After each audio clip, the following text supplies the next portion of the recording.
네, 조선명탐정에서는 처음에 등장하는 첫 컷을 여기 담지 않았어요. 발이 나왔어요, 발. 네. 가마의 발.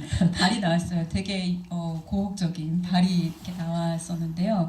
이 조선명탐정에서 함지민이란 배우를 처음에 못 알아봤을 정도로 정말 다른 이미지였었거든요. 그래서 이산의 이 맑고 투명했던 성소견이 네, 조선명탐정에서 이렇게 사냥을 하고 피를 뚝뚝 흘리면서 등장하는 이런 배역을 맡았는데요. 이렇게 캐릭터를 확 이렇게 바꾸면서 도전을 하셨던 어떤 특별한 이유가 있으셨을지가 궁금했어요. 먼저 사실 저도 이 시나리오를 받고 이 감독님께 여쭤봤었어요. 어떻게 저를 떠올리게 되셨었냐. 근데 이게 이 영화를 보신 분들은 아실 수 있겠지만 한객주의 모습이 한 가지가 아니라 원래는 되게 단아한 아씨의 모습이에요. 근데 한객주의에 어울리는 뭔가 화려하고 굉장히 섹시한 이미지의 배우를 떠올리다 보면 그 뒤에 원래 본연의 모습인 아씨가 어울리지 않다고 생각을 하셨던 것 같아요. 그리고 아무도 예상하지 못한 배우의 모습을 끌어내고 싶으셨더라고 하시더라고요. 그래서 저한테는 물론 되게 굉장히 과감한 도전과 용기가 필요했던 작품이었었지만 그냥 그 시나리오가 주는 코미디가 많이 있잖아요. 그래서 이 장면이 그렇게 막 무겁거나 한객주가 굉장히 어둡게만 다가갈 것 같지 않아서 한번 열심히 용기를 내봤습니다. 정말 한지민 배우한테 이런 면이 있구나라고 그때 영화가 나왔을 때 좀 깜짝 놀라기도 했었고요. 근데 제가 느꼈을 때는 조선명탐정 이후로 뭔가 굉장히 과감한 시도들을 계속 하셨던 것 같아요. 그래서 그 다음 영화들을 쭉 보시면 이 영화는 제가 우연히 봤었는데 아시는 분들은 다 아시겠지만 이렇게 노래를 잘할 수가 없는 거예요. 안 들으신 거 아니에요? 아니 제가 시킬 건 아니에요. 설마 여기서 노래를 시키냐?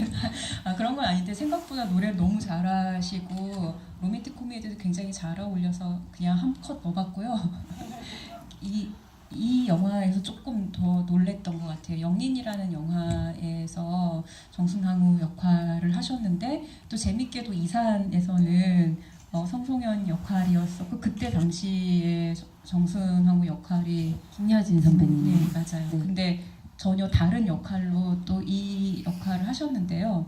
좀 놀랐던 것은 제가 이 영화를 보면서 사실 비중이 그렇게 크지는 않았어요. 아주 작은 그러니까 그렇게 큰 비중은 아닌데 8씬 정도만 나왔어요. 네네네. 네. 근데 지금 잘 안 보이는데요. 이 영화를 보면서 한지민이라는 배우가 지금 무슨 생각을 할까? 그러니까 이 영화를 선택하는 것이 인생에서 어떤 의미를 무게를 두고 선택한 것일까라고 이렇게 문득 궁금해지게 된 컷은 저 오른쪽 컷인데 잘 안 보이는데요. 네, 한 번도 보지 못한 표정이었던 컷이어서 지금 이 영화를 선택한 특별한 이유가 있을 것 같다 이런 생각이 들었는데 어떠셨나요? 아무래도 이제 비슷한 류의 작품을 계속 선보이다 보니까 많은 대중분들도 그렇고 감독님들 또한 한지민이란 배우는 어떤 사람일 것이다 라는 이렇게 공식 같은 거를 항상 갖고 계시더라고요.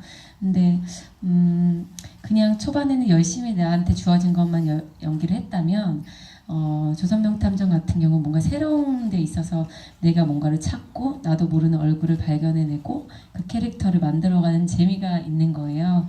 그러다 보니 내가 다음 작품들을 좀 더 다양하게 선택을 하려면 이게 드라마는 너무 한정적이다 보니까 캐릭터들 다 비슷하고 영화 안에서는 특히나 이제 여자 캐릭터들도 다양하진 않지만 내가 뭔가 역할의 비중을 따지다 보면 정말 맡을 수 있는 캐릭터가 거의 많지 않더라고요. 그래서 내가 어떤 한 씬에서라도 좀 변화를 줄 수 있는 게 있다면 영화에서는 좀 다양하게 해봐야겠다라는 생각을 했었고 영린에서는 되게 신기했어요. 저한테 악역을 제안해 주셨던 게 그리고 제가 너무나 잘 알던 그 그 정조시대의 이야기이기도 했고 젊었던 정순왕후였고 악역으로 많이 비춰졌지만 좀 더 색다른 느낌의 악역을 해보고 싶었던 마음에 선택을 하게 됐었어요. 네.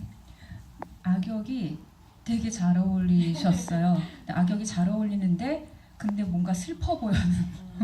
그러니까 악역이 되게 뭔가 독하다 이런 느낌이 아니라 되게 사연이 있고 좀 뭐랄까 다른 특별한 이유가 있어서 저렇게 할 것만 같은 그런 느낌을 만드셨는데 그게 아마도 눈 때문에 그런 것 같아요. 그러니까 그래서 제가 한지민 배우의 영화는 TV가 아니라 스크린으로 봐야 한다고 생각을 하는데요. 눈에 항상 이렇게 저만 지금 누리고 있는 특권인데요.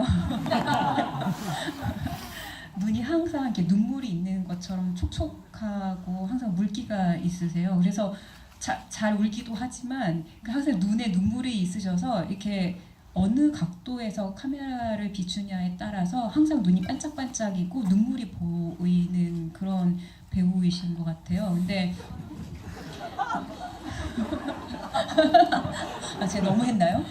감사합니다. 근데 영린에서는 그 눈이 저 각도가 되게 독한 표정인데 눈에 살짝 이렇게 물기가 있어서 표정이 되게 독특하게 독한 연기인데 독하지 못한 어떤 캐릭터처럼 연기가 되고 있구나. 근데 눈의 어떤 느낌이 저런 이미지를 만드는구나. 뭐 이런 생각을 하게 했던 작품이었었고요. 그 다음에 이제 모두가 사랑하셨던 역할일 것 같은데 밀정에서의 연계순 역할은 이 한지민 배우가 드디어 독하게 연기하기로 작정을 했구나 뭐 이런 생각을 하게 했던 부분인데 특히나 막 이런 지금 담배 피는 장면인데요. 잘 안 보이는데 중간에 이렇게 막 떨면서 영화 보신 분들은 아시겠지만 자기의 신분이 노출될까봐 긴장한 상태에서 이렇게 미장하듯이 이렇게 담배를 피고 있는 장면이었는데 그 떨림 하나하나가 되게 잘 보였던 장면이었었고요. 그리고 무엇보다 놀랬던 거는 고문당하는 장면은 이 고문 얼굴이 계속 앞에서 부각되어서 그렇겠지만 얼굴에 이렇게 고문을 당하거나 하는 장면은 되게 끔찍했고 그리고 이 영화를 보면서 그러니까 밀정을 보면서 저의 경우에는 한지민 배우님의 목소리를 처음으로 인식하게 됐던 것 같아요. 그 전의 역할들 같은 경우에는 이분의 목소리가 이렇게 허스키한지 몰랐어요. 굉장히 이렇게 맑고 이렇게 그 투명한 얼굴에 묻혀서 목소리가 되게 여성스럽고 조곤조곤하다고 계속 생각을 하고 있었는데 밀정이라는 역할에서의 한지민 배우님의 목소리가 굉장히 허스키한 거예요. 이분의 목소리가 이렇게 탁하고 얼굴에 가려서 몰랐구나 이런 생각을 처음 하게 했던 작품이었었는데요. 사실은 그 미스백으로 가기 위한 여정에서 이 컷들을 저는 꼭 거치고 가고 싶었는데 아는 와이프의 우진이라는 역할, 억척스러운 그 주부의 역할에서도 전혀 다른 모습이기도 했지만 두 개의 빛이라는 허진호 감독님의 멜로드라마에서 시각장애인의 역할을 할 때도 이 영화는 지금 여러분들이 집에 돌아가시면서도 바로 보실 수 있어요. 유튜브에 있기 때문에 바로 보실 수 있는데요. 정말 저희 회사로 오실래요? 취직 시켜주시나요? 저 요즘에 다른 취직을 좀 고민. 네. 감사합니다. 이따 나중에 이거 따로 얘기를 해요. 근데 무엇보다 허스토리에서 정말 몇 컷이죠? 한 3컷 나오나? 한 3-4컷 목소리가 더 주되게 나오기는데 거기에서 어쨌든 이렇게 작은 역할이지만 출연하는 이 행보가 결국에는 미스빅으로 가는 과정이 아니었나라는 생각이 들었어요. 그러니까 여배우가 설 자리가 많지 않은 한국 영화계에서 미디어가 선호하는 되게 여성상을 끊임없이 벗어나려고 하는 노력이 굉장히 조금씩 하지만 뚜렷하게 이렇게 쭉 걸어오셨었는데 그런 면면들이 보이는 작품들이었고요. 무엇보다 허스토리는 정말 비중이 작잖아요.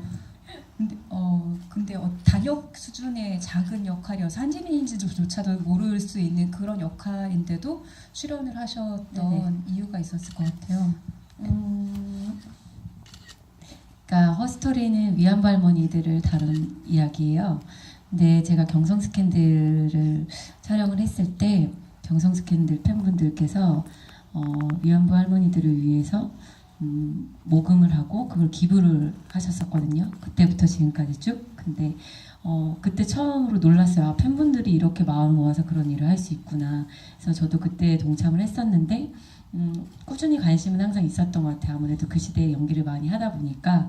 근데 제가 작년부터 그 위안부 할머니들을 기리기 위한 기억의 터라는 홍보대사 자격이 주어졌어요. 제안을 받고 하게 됐었는데 이것마다 이거를 하게 됐었는데 그냥 사실 마음을 보태고 싶은 마음에 했었는데 그때 당시에 이제 허스토리라는 시나리오가 있고 그 감독님께서 짧게라도 혹시 참여해 주실 수 있겠냐 그래서 제가 뭔가 도움이 되면 꼭 해드리겠다 해서 시나리오를 읽었는데 너무 중요한 씬인 거예요. 김혜수 선생님께서 어떻게 보면 감정씬을 하고 있는데 제가 까메오처럼 뭔가 튀어나오면 너무 방해가 될 것 같은 거예요. 관객분들이 몰입해서 보다가 그래서 감독님 이게 저희가 방해가 되진 않을까요? 했더니 방해가 되지 않게 물 흐르듯이 나오게끔 해주신다는 거예요. 그래서 그럼 제가 도와드리는 의미가 있나? 이게 도움이 될까라는 고민이 있었는데 그래서 관객분들이 보신 분들은 눈치채시고 모르시는 분은 그냥 부드럽게 넘어갈 수 있게 감독님께서 잘 담아주셨던 것 같아요. 네. 그래서 사실 그게 이렇게 보니까 되게 짧지만 사실 한 장면 한 장면 한 작품 한 작품을 선택했던 것들이 뭔가 관객분들이 눈치챌 정도의 이 뭐랄까 변화들을 결정하는 게 사실 저는 이제 극영화 감독이 아니고 다큐멘터리 감독이기 때문에 그것이 배우한테 특히 여배우에게는 어떤 정도의 무게일지 잘 짐작은 안 가요. 근데 한지민이라는 배우는 너무나 전형적인 많은 대중들이 사랑할 법한 작고 여리고 예쁘고 막 투명한 그런 여배우의 이미지를 스스로가 계속 바꿔나가려고 노력을 했던 흔적들이라는 생각이 들었고